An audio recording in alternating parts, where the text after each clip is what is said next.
I get to run in a fairly wild area every morning. It's an abandoned golf course, and I make a 6-mile loop, which gives me the benefit of running off trail and also seeing some really beautiful area. So what I want to show you today is, in order to give back what I have done over the past 2.5 years, is collect 1 trash bag a day of trash from that golf course. And I have collected over the past 2.5 years over, I don't know, something like 1 ton, 2,000 pounds of trash. And if you were to spread that out, and we look in terms of cubic feet, you would have an area the size of, take a football field, go to the 50-yard line, and then stretch it 50 yards wide, turn it into a cube, and that whole cube would be full of trash. I used to notice that there would be trash that would blow into our backyard. We live right up against this abandoned golf course. By the way, there's the beast. Anyway, we live right up against this golf course. Used to have a lot of trash that would blow into our backyard. There has been no trash blowing into our backyard lately because of this. Now, I want to show you what this looks like as we empty this bag out. Okay, here we go. Everything except the bag itself. Everything including the bar here. And there's been a few trash objects that I've taken out that won't fit in a bag. This bar is one, but I use it to help carry the bags. Everything came from the golf course. Okay, now what we're going to do is we're going to open this bag, and you're going to get an even better view of what's inside. Okay, here we are. Here are the contents of the bag. Now let's empty it.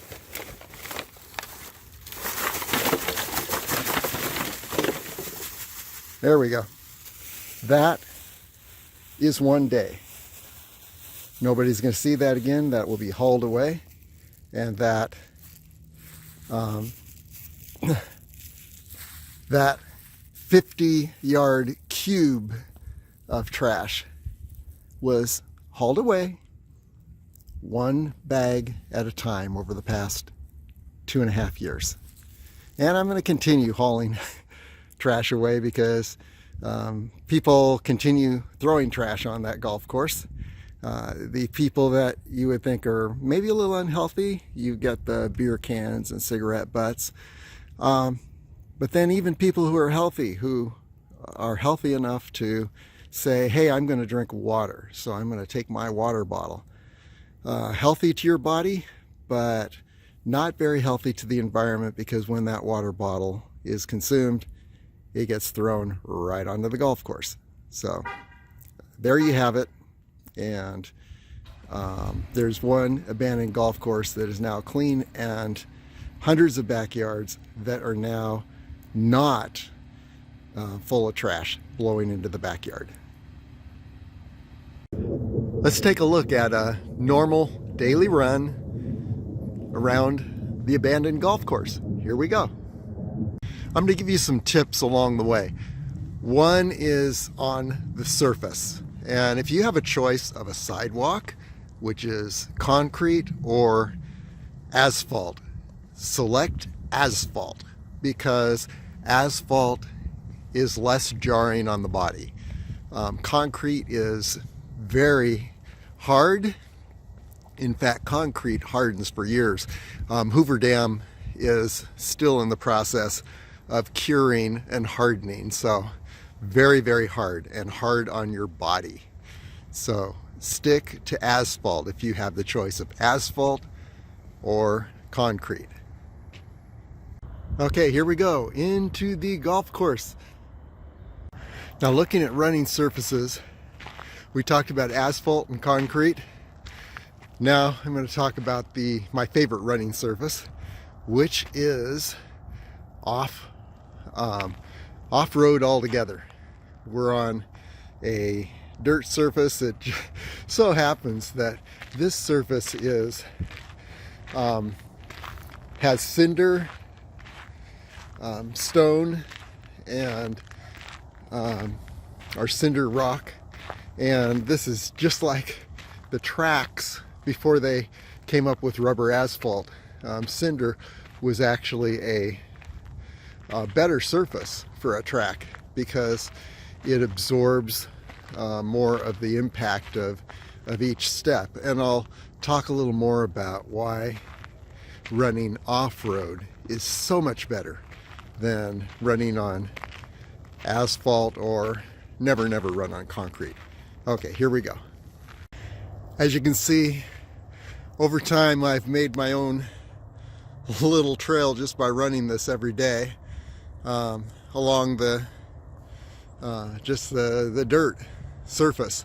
And here's the concrete I'm avoiding. And let me say something about running off-road. It does a number of things for you. I already mentioned that it eliminates a lot of the impact that you'd experience on asphalt or concrete. But another thing that you get that is perhaps as important but not noticed by a lot of people is that this surface is not entirely flat. You're running up and down hills, and every step you take, there is a little bit of an angle to the way your foot strikes the ground. You have the natural angles of the ground, and what this does is it strengthens your ankles and actually, strengthens your entire body frame. It gives you more flexibility, and this is very, very important. It's all around better for your health.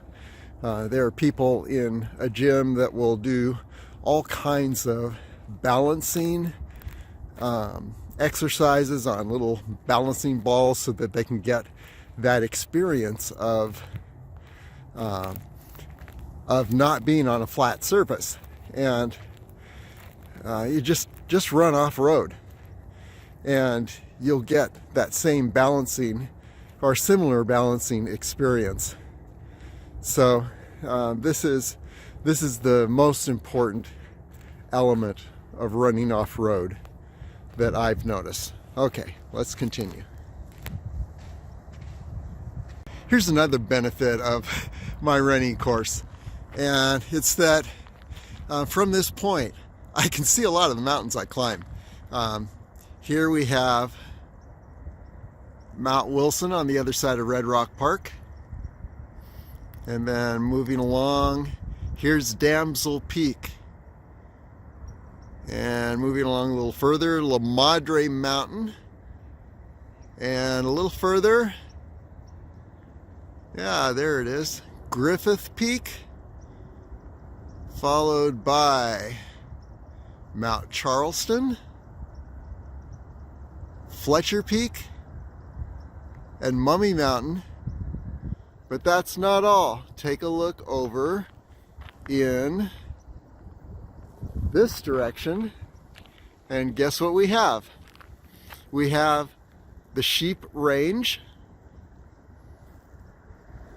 and let's see, the Sheep Range is actually behind this. No, that's the Sheep Range. Yeah, Castle Rock is in the foreground. And then here's Gas Peak. So how could one have a better running course than to see every single morning?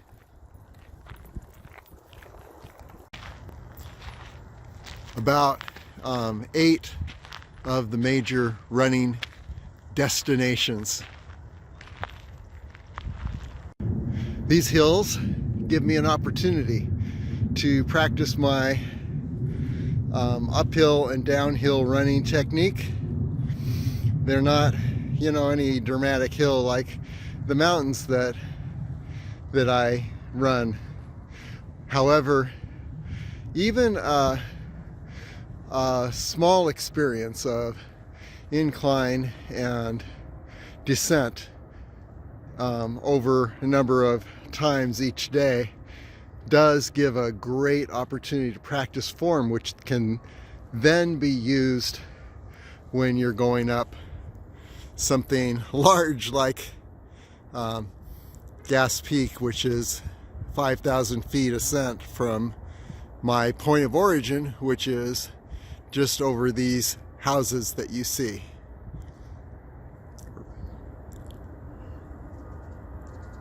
Onward. Remember what I said about uneven surfaces? Well, here's an example. Running through a brush section with a lot of uneven ground, more uneven than most trails.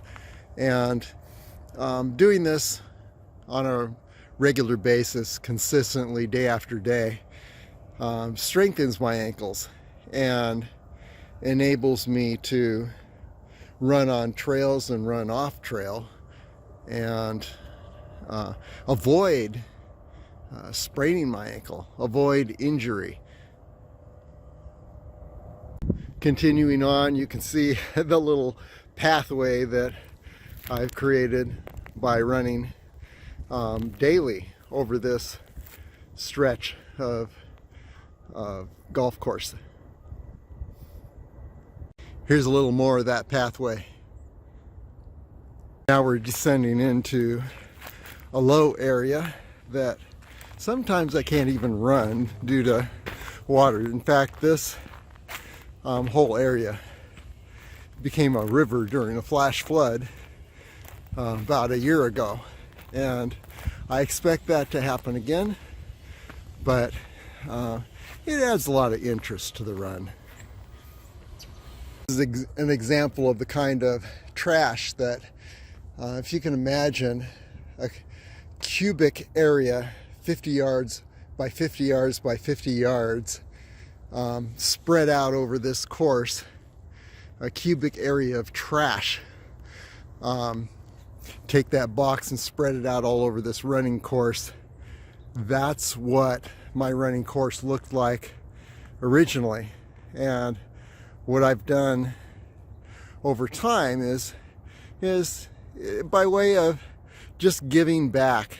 What I've done is I've cleared all of that from this running course, 6 miles of abandoned golf course, and it's now a very beautiful area to run.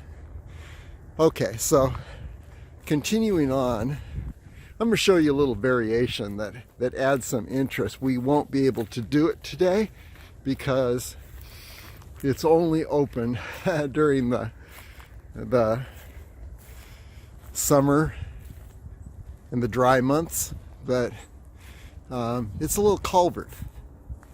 I go through this culvert every day during the dry months, but you can see right now that it's pretty much a lake, and I do not want to end up running the remainder of the run with wet feet. So here's that culvert, and again, I had cleaned all this up, but trash appears on a regular basis on this course, and I just need to keep removing it every single day. Okay, let's continue on. Okay, once again, rather than running on the concrete here, I'm running just to the left on the cinder rock. It's thicker rock, but still, it's a much better surface. Let's talk about animals. Here's another benefit of running this area, is that since it's been abandoned for 5 to 7 years now since this golf course has been abandoned. It's interesting how nature has reclaimed the area. These are some of the animals I've seen. You're not going to see them now because they're all hiding, but I've seen those brown rabbits that you see on golf courses all over the place in Las Vegas area. But I've also seen jackrabbits, the type of rabbit that you see in the desert and in the mountains. And I call them horse bunnies because they're very tall and they run so fast. It's just amazing watching them run. And I've seen a kit fox, coyotes on a regular basis. And the other day I saw a pack of 6 coyotes running through the area. So a lot of coyotes here. And then you look at the bird population. And I can't name all the birds, but I know that there are definitely ducks. We'll see a few later. Geese, storks, and hawks, and other like guinea fowl, small, I guess you'd call them game birds. I know there's a name for them, and sorry that I can't give that to you right now, but all kinds of birds, and then finches, sparrows, and that's just a small ravens. That's just a small account of the birds that can be seen in this area. And again, you'll notice that I've worked out ways to weave through this pretty imposing brush at this point. But okay, let's move on a little further. Here's a natural little channel through a very brushy area. It gets me through and then onward on the run. And what we're doing now is we're opening out to another section of the abandoned golf course. This is the only area that still has water. We'll take a look at that in just a moment. Okay, here's the large pond in this area. And remember, we're in the middle of a desert. So this area is very, very dry. During the summer, the temperature goes up to near 120 degrees on some days, and yet this remains with water throughout the year. And you can see that there are places that would be it'd be higher, and during the spring months this whole area is the water level is much higher, and you can see in the distance some ducks swimming, and we'll take a look at those a little closer. Okay, here's a closer look at those ducks, and you can see it's a pretty wild area. This is like a water wildlife area here, and if I had my choice, I would suggest that the residents of the association surrounding this golf course, which is a pretty large association, would buy this course and turn it into a nature preserve. It would make an awesome nature preserve and park, and be a place the residents could enjoy, and also a place that would allow for the enjoyment of the wildlife, preserve the wildlife in this area. The whole Las Vegas area is growing so rapidly. It's going to be like Southern California in a number of years, and those areas that are left preserved are going to be very valuable, and if they can be open to the public, then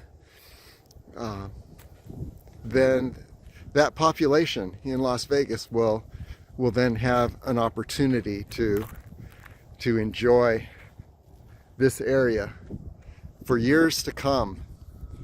And so, those decisions have to be made now.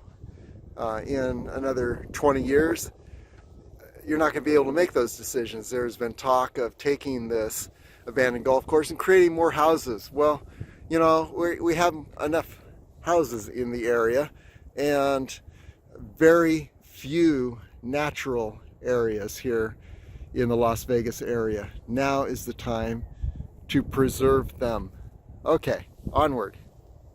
I noticed some time ago that this little pond area was a special place for the ducks to congregate, and it'll fill up with water again, but while the water has been evaporated and it's dry, what I did is go down here and I removed more junk than you can imagine. There were a couple Adirondacks chairs that were just in the middle of this area, an entire metal table, countless plastic buckets and water bottles and beer cans, and it was, I would say, that it was just spread all over this area. And now it is clear when the water returns and the ducks return here, they don't have to weave around and deal with all that human trash, which contaminates the water and just doesn't make it a nice place for the ducks. Okay, onward.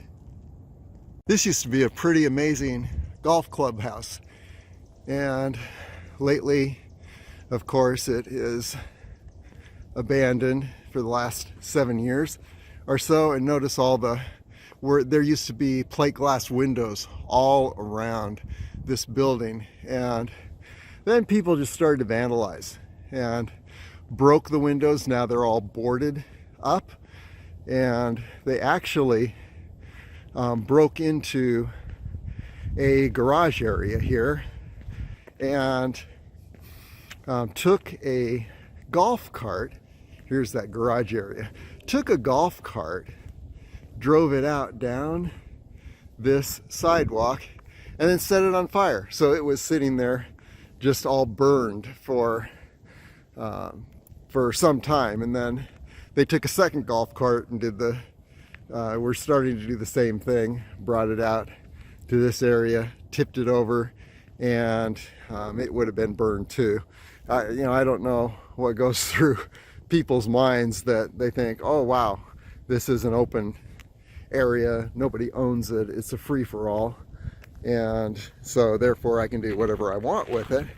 I had this place perfectly clean, spotless just yesterday, and you can see that there's already trash that has collected. And like I said, it used to be just covered with trash. And I just want to say that when people throw trash on a natural area, just dump it, and they're done with their fast food containers and beer cans and water bottles. Even the healthy people that drink water because they want to keep their body in good health, but somehow it's not connected with the environment. When you throw stuff out, what that's saying, it's saying something about your image of the earth, the environment in which we live. And here's another new bottle. Healthy person threw out a water bottle. It says something about the image of the earth in which you live.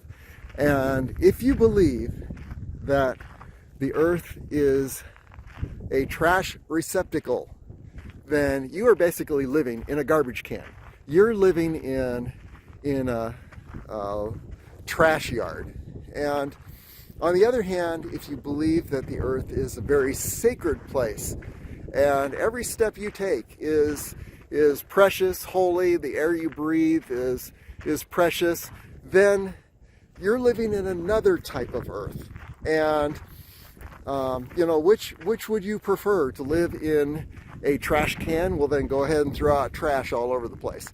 Or in a very holy, precious environment. And what this says also is something about you, because you are inseparably connected with the environment. And do you believe yourself to be part of that trash, or do you believe yourself to be part of something very holy and precious? Well, the way that you treat the environment, even these places in residential areas in the city, the way you treat your environment says something about your concept of the environment, and it says something about yourself. So I really encourage you to lift up a new view of the environment and yourself, and be someone who is removing trash and bringing the environment back to its beautiful state. Even an area in the desert is still very, very beautiful, soaked by the sun, and there's nothing better than light and sun. And so treat it well, and you're treating yourself well ultimately. Okay, onward. This is a very peaceful, secluded little spot. Here's some of the trash I've collected that I'm removing a little each day. But very peaceful, secluded spot. And I do my push-ups here. And then there's another spot I'll show you in a moment that I do a special leg exercise that actually helps my lower back. Running down mountains on a regular basis can be hard on the lower back. And so I do an exercise there. But this is part of my philosophy. My natural philosophy is exercise in the natural environment. There are places that you can do your ground exercises where you're lying down doing sit-ups, push-ups, and there are places that you can hang on to a tree and do pull-ups. Just look around you. Look around where you live and look for natural places that you can enjoy on a regular basis, and get out of the gym if that's possible. If you exercise in the gym, there's nothing wrong with that. It's better than not exercising. But if you can get out of the gym and create your own natural environment for exercise, you can actually do everything that you do in a gym you can do out in nature. But and then doing that helps connect you with nature in a deeper way. Here is Gas Peak, by the way. Another view of Gas Peak. Okay, let's take a look at a special view of the mountains to the west. Yeah, this is part of the amazing thing about being in the Las Vegas area. When you get beyond the idea that there's the Strip and you want to spend all your time in a casino, you can find such beautiful nature here in Las Vegas. And now the mountains are more in the sunlight. Here we have, you can see just the tip of Mount Wilson, and then we move along, and here's La Madre Mountain, and continuing along, there's Griffith Peak, and Mount Charleston, Fletcher Peak to the immediate right, and then Mummy Mountain. So there they all are in all their glory. Awesome to be able to see these all from this spot that I run every morning. A couple mesquite trees here, and this tree in particular over here is a great one for doing pull-ups and leg lifts and you know, other kinds of exercise that that help strengthen the joints and the legs, the arms, and help heal the lower back, keep it in good shape for all kinds of wilderness experiences. Speaking of hills and uneven surfaces, here you have a great section of that. So running sections like this are, you know, is on a regular basis is very healthy to the body, strengthens the body, and it makes it so that I can enjoy wilderness experiences without having a lot of the aches and pains that occur when you're the weekend warrior. You never want to be a weekend warrior who is out there just a couple days a week, and boy, that's a recipe for injury. Whatever you do, even if you can just get out for a half hour a day and do a quick walk or a run, it's very, very important so that when you're out doing your adventure on the weekend, you are not injuring yourself. Okay. Oh, by the way, let's see. Let me show you. It's the wrong lighting. I want to show you the yucca plants from which I get my hiking poles. Okay, here they are. Here are the yucca plants. This is a little grove. And notice how straight these stalks are. If you take last year's stalks, two things are going to happen. One is you're going to have the most light, incredible, strong hiking pole imaginable that is also disposable if you happen to lose it during one of your adventures or it breaks. You can always get another one. Another thing that's going to happen is also just as significant. When I took my first poles, and here's one that's fallen over, so you can see how great, how straight. There's a straight section that would be about 6 feet tall. When I took these down a year ago, I noticed that the plants themselves began to thrive even more, and these poles are actually stronger and taller than the ones that were there that I took down. I think that it, you know, helps. It's kind of like pruning, and what I do is you'll notice a seed pod up at the top of the yucca pole. I make sure I only take last year's dried out dead posts, nothing that's living, and then I take the seeds, any seeds that I can find, I spread around the yucca plant and around the area so that they can grow more yucca plants. And so what's happening is the environment is giving me something very remarkable as far as a hiking pole, and I'm giving back to the environment at the same time. Okay, onward. By the way, this actually is the grove from which I got my yucca poles, and you see how much, I haven't taken any pulls from that other grove yet, but it was a smaller grove when I took the first pulls, and now you can see that it has just become a huge yucca grove. And here are some additional pulls. Here's one that's already that has fallen over.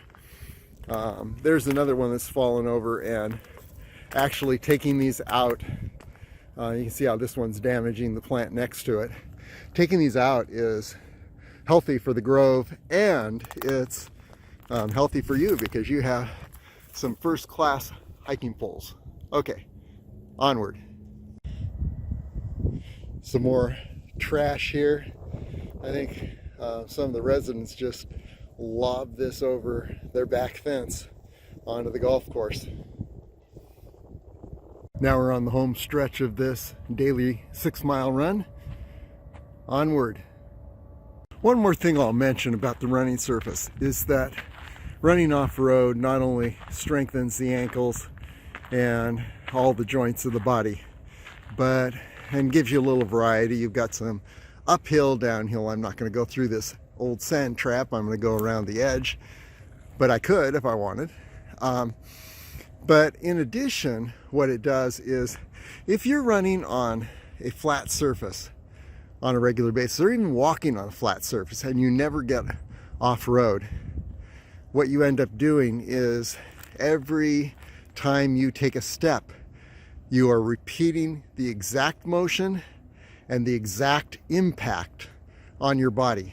And not only are you on a harder surface, and that impacts harder, but you're always landing exactly the same way on a flat surface. And that's a good recipe for a repetitive motion injury. So get off-road and walk, run, but just get off-road when you're traversing an area in your regular workout. Again, this whole area, when I began running this a couple years ago, it was littered with trash. There were those plastic shopping bags clinging to bushes all over the place. And like I said, imagine this area with, well, the whole area that I've run over with, 50 cubic yards, well, 50 yard cube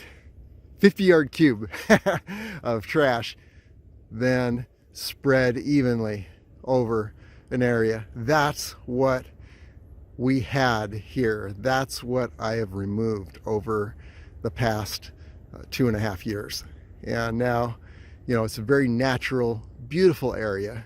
And one of the reasons I did it was just so I could run regularly in a very beautiful place. I didn't have to look at all that trash. The animals don't like to look at the trash, and neither should the humans. There's something called feng shui that states that the environment that you're in, what you see, what you're taking in on a regular basis, is affecting you emotionally, spiritually, mentally, and even physically. Has all kinds of implications.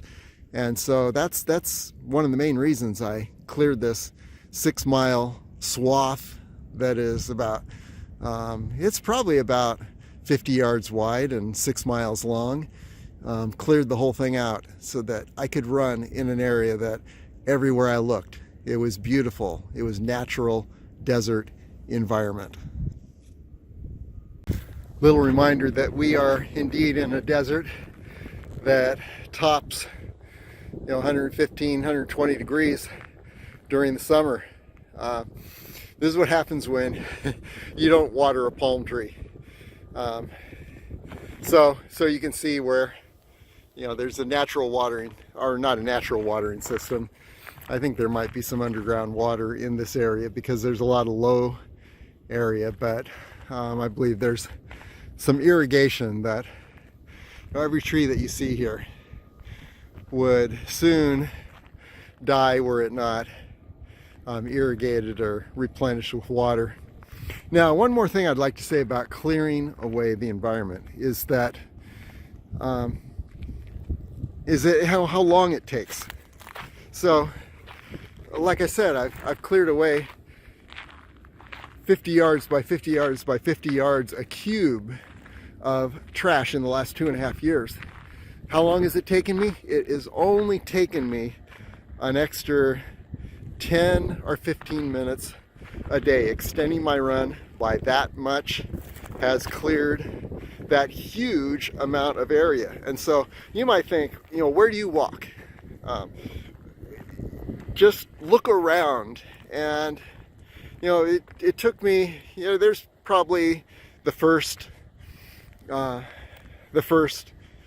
6 months that I ran this course, I noticed that there was a lot of trash, and notice there's no trash at all now.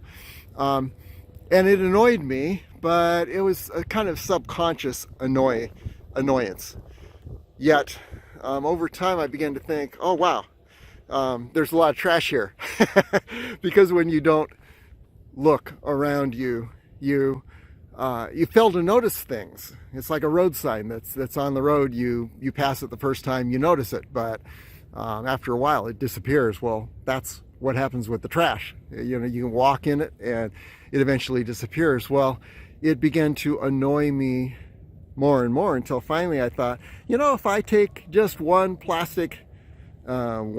cubic foot of trash, one plastic shopping bag off this desert on a daily basis, I bet I can clear the whole thing.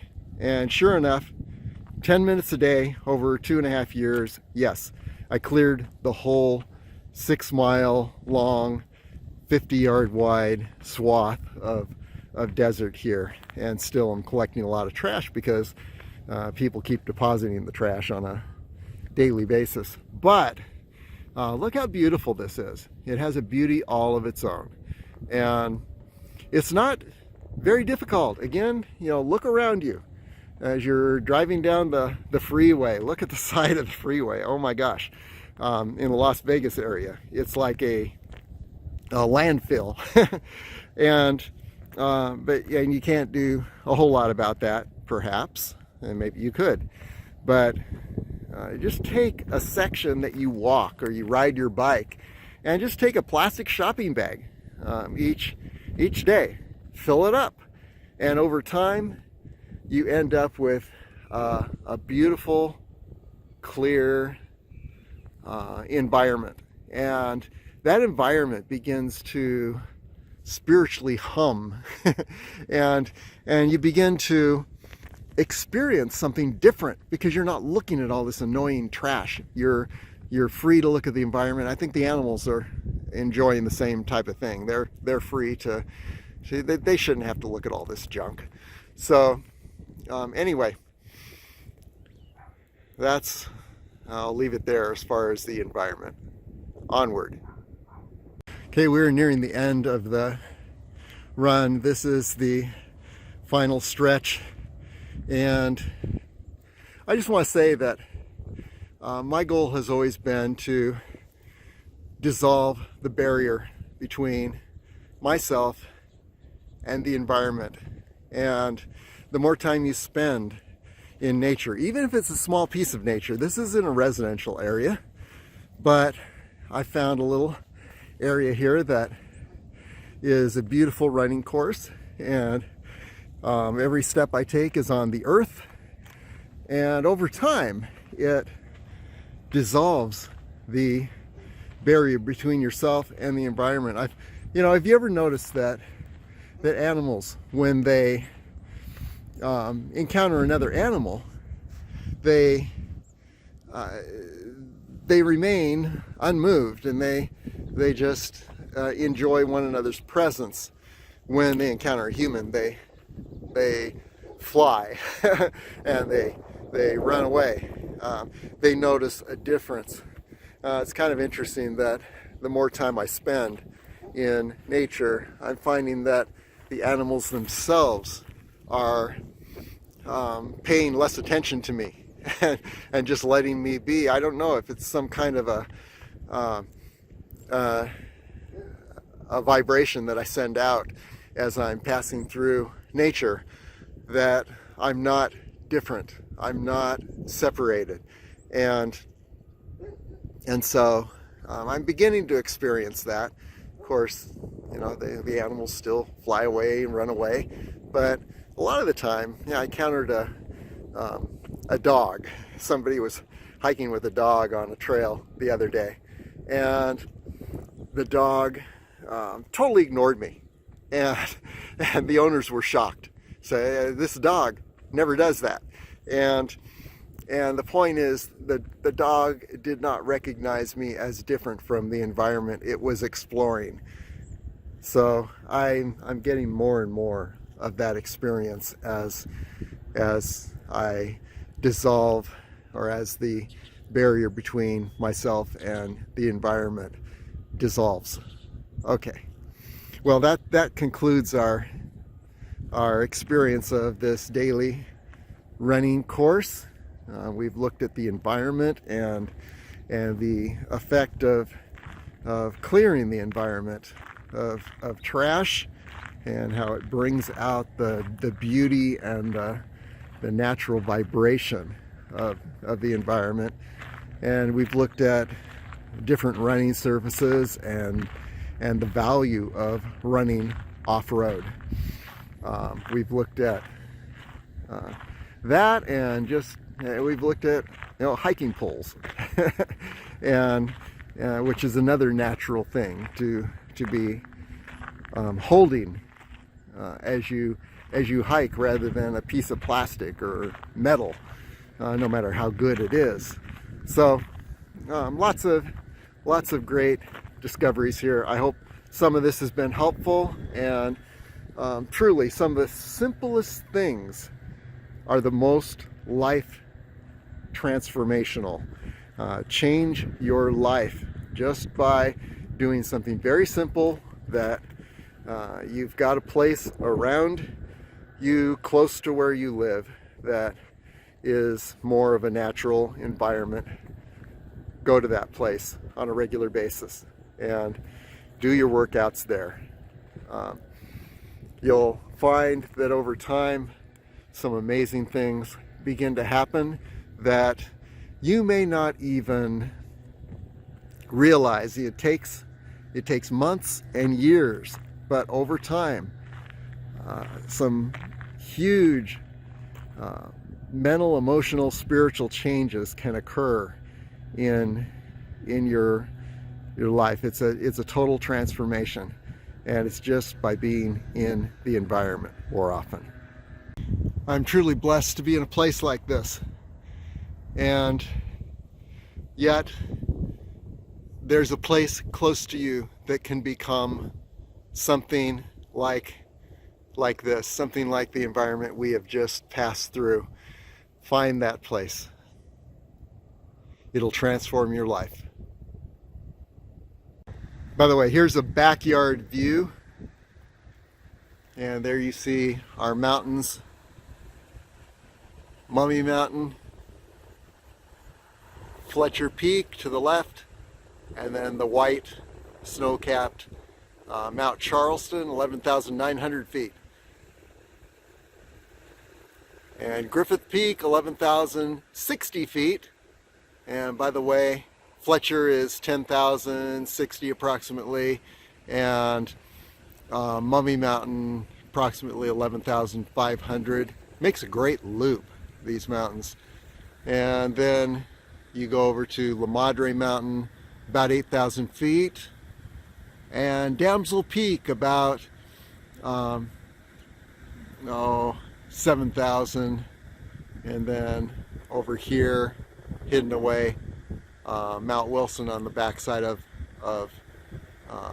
Red Rock Park is 7,000 feet. Great experience being on top of that. You can look down 3,000 feet straight down a cliff to the ground.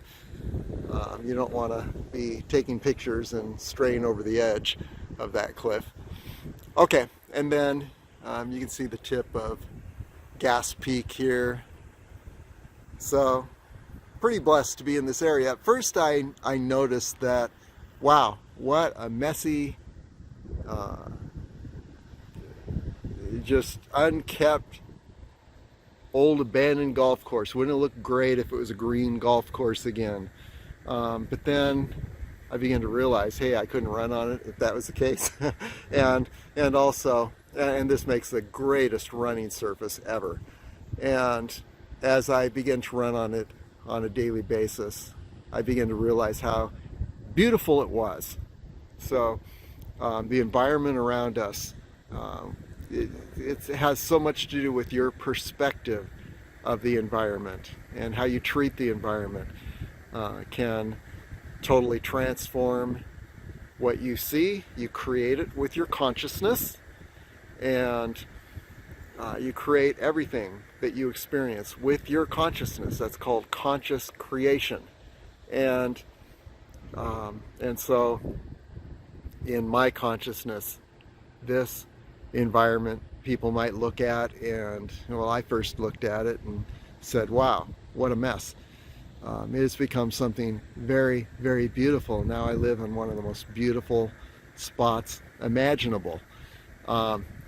So anyway, consciously transform yourself and your environment. It's all to do with perception.